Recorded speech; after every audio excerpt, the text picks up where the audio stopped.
Isa sa mga legendaring motor noon ang Yamaha Sniper 135. Kaya ngayong nagkaroon ako ng project bike series, syempre hindi ako papayag na mawala ito sa listahan ko.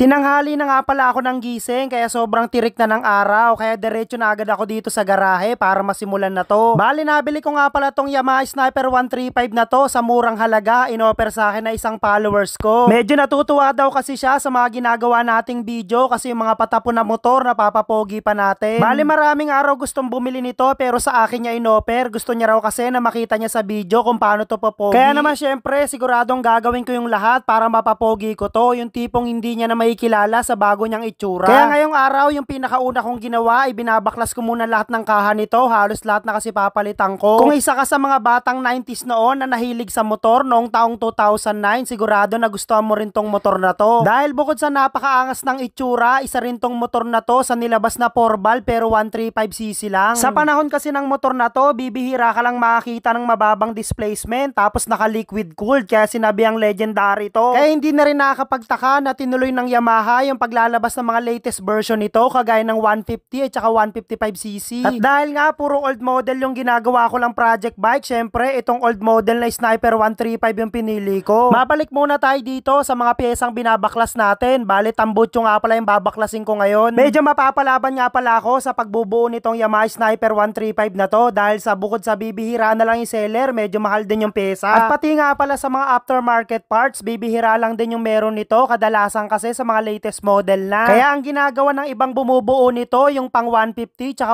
155cc, kino-convert para sumalpak dito sa 135. Pero ang plano ko rito, hindi ko nagagawing komplikado ang lahat. Kung ano lang yung pang 135, yun lang isasalpak ko rito. At ang nakakatuwa nga pala sa motor na to, kaya binili ko, first owner nga pala yung dating may-ari. Sa panahon kasi ngayon, suntok na sa buwan na makakabili ka ng lumang motor tapos pinakaunang may-ari pa yung nagbenta. At balik muna ulit tayo dito sa mga binabaklas kong pyesa. Bali wala nga pala tong grab bar pero naka-top box siya. Ang problema ko lang dun sa box, walang susi kaya no choice, hindi rin magagamit. At pagdating nga pala sa pyesa ng mga kailangan palitan dito, siguro nasa 90% yung papalitan natin. At kung napansin nyo nga pala, karamihan sa mga panlabas nito, puro kalawangin na, kagaya na lang nitong Gasta. Pero hindi na nakakabigla kasi year 2006 pa tong motor na to, aayusin na lang natin para magmukhang bago ulit. Bale, yung target ko nga palang matapos ngayong araw, mahugot ko yung makina dahil sa susunod na video, plano kong pinturahan yung chassis. Pero siguradong hindi magiging madali, hindi ko kasi kabisado yung mga pyesa nitong Sniper 135 Classic kaya medyo kakapapa ako. Kaya hindi pwedeng hugot lang ng hugot, yung iba tinatandaan ko muna para kapag binalik ko hindi magkanda labo-labo. Siguradong may hirapan ng very light pero mas okay yon, lalo kung na-challenge, at least marami akong matututunan after ko to mabuo. At nakakatuwa nga pala nung nakaraang post ko, tinatanong ko kung anong concept ba yung babagay dito, kung Malaysian, Thai o kaya Vans. Ang pinakamaraming comment ay Malaysian kaya yung gagawin ko rito. Bale yung ginagawa ko nga pala ngayon, dinedrain ko lahat ng coolant nito, sasabog kasi sa lupa pag di ko sinahod. Bale yung radiator nga pala nito may butas na rin kaya sinama ko sa babaklasin, pati yung pan hindi na gumagana. Kaya kahit medyo makati sa bulsa, papalitan na lang din natin. Ito kasi yung nagpapalamig sa makina, hindi pa pwedeng hindi nagana. Kapag kasi natin hindi pinalitan, ang tendency niyan yung black mag-overheat kasi ito yung nagpapalamig dito. At kapag napabayaan sa langis, sigurado sigunyal na yung kasunod, mas lalo tayong kakamot sa ulo. At nabaklas ko na nga pala lahat ng hose na nanggagaling dito sa radiator kaya mahuhugot ko na rin to sa wakas. At nang nahugot ko na nga, hindi na ako nasorpresa, grabe ang dumi tapos may butas pa. Kaya talagang literal na kailangan na natin tong palitan, mahirap na. At ang sunod ko nga palang babaklasin ay yung buong harness naman. Bale gumagana pa naman to pero medyo luma na rin kaya papalitan ko na. Total babaklasin na rin lang naman natin, syempre papalitan ko na, baka kasi sa future magkaroon tayo ng problema sa wiring. At kung napansin nyo, wala nga pala tong rear fender nung kapanahunan kasi nito, uso pa yung mga underneath. Yung tipong plate number lang yung nagsisilbing tapalodo kaya pag tag-ulan perwisyo sa nasa likuran. At ito nga pala yung pinakaunang naging problema ko, nabilugan na ako ng tornilyuhan dito sa rectifier. Sa sobrang tigas kasi kahit ilang palo na yung ginawa ko tapos sobrang puwersa, bumilog na siya. Kaya hinugot ko na lang muna yung sakit, as is na lang yan kaysa dyan ako magtagal, wala tayong magagawa. Kinater ko na nga pala yung cable tie na nakabit sa wirings para matanggal ko na to. Tapos sinunod ko rin tanggalin yung mga cable na nakabit dito sa car para mamaya hihilahin na lang natin yung chassis. Yung booster cable nga pala yung inuna ko, tapos pagtapos niyan, yung cable naman dito sa may piston yung uhugutin ko. Medyo madungis lang yung itsura ng wiring, pero ang maganda rito, working pa naman. Pero para hindi na tayo magka-problema, papalitan na natin. At CDI nga pala yung binabaklas ko ngayon. At sunod ko naman babaklasin itong ignition coil. Compare nga pala dun sa mga nauna kong project bike, kakaiba tong Sniper kasi yung CDI tsaka ignition coil parehas nasa harap na normally nasa likod. Kaya sa ginagawa ko to, talagang marami akong natututunan, dagdag kaalaman lahat na experience sa ginagawa ko. At first time ko nga pala humugot na hand grip, nakamay lang yung gamit ko. Normally kasi sa mga lumang motor, kumakapit na sa handlebar. At balik ulit tayo dito sa mga cable ng carb. Bali yung cable naman ng piston yung tatanggalin ko, tapos susunod ko yung sprocket. Napakalalalim na rin kasi ng ngipin ng sprocket dito sa harapan tsaka sa likuran, kaya papalitan na rin natin yan. At after 3 hours nga pala ng pagbabaklas natin ng pyesa nito, sa wakas mahuhugot na rin natin yung makina. Wala nga pala akong katulong, kaya ang ginawa ko rito, medyo sinipa ko lang ng konti para lang humiwala yung makina. Naglagay lang ako ng 2 gulong sa ilalim, mahirap na, baka mapalakas yung sipa natin, tumama yung crank sa bato, baka mabutas. At sa puntong to nga pala, successful yung paghihiwalay natin ng makina tsaka ng chassis after ilang years. Naghiwalay din sila, siguro mga ilang linggo bago uli natin sila pagbabating dalawa.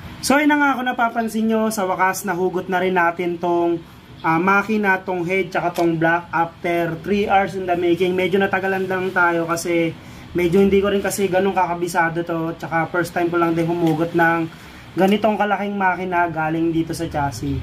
So ang plano nga pala natin dito, since tingin ko ngayon pa lang to nahugot sa mismong chassis niya, lilinisin muna natin yung mga gilid-gilid niya kasi kung makikita nyo, grabe talagang napakapal na rin ng putik niya. Pero in fairness, wala naman tayo ditong nakitang leak. So okay na okay. Tsaka yung makina nito, okay na okay siya. Grabe, lakas manakbo. Tapos yung plano naman natin dito sa chassis, lilinisin muna natin yung mga alikabok niya, yung mga agiw. Tapos tatanggalin natin yung pintura. And then syempre i-repaint natin para talagang literal na good as new. So pansamantala, dito muna natin puputulin tong video. Medyo napalabang kasi tayo sa baklasan, nakakapagod din. Tsaka medyo tirik yung araw, medyo naglilis tayo ngayon ng oras sa paggawa kasi baka may stroke tayo. So ayun, kita-kits ulit tayo bukas sa susunod na episode nito ni Project Snipey. So papakita ko sa inyo kung paano natin dilinisin to lahat, tsaka kung paano natin i-repaint to. Alright, kita-kits sa susunod na episode. Ride safe. Alright.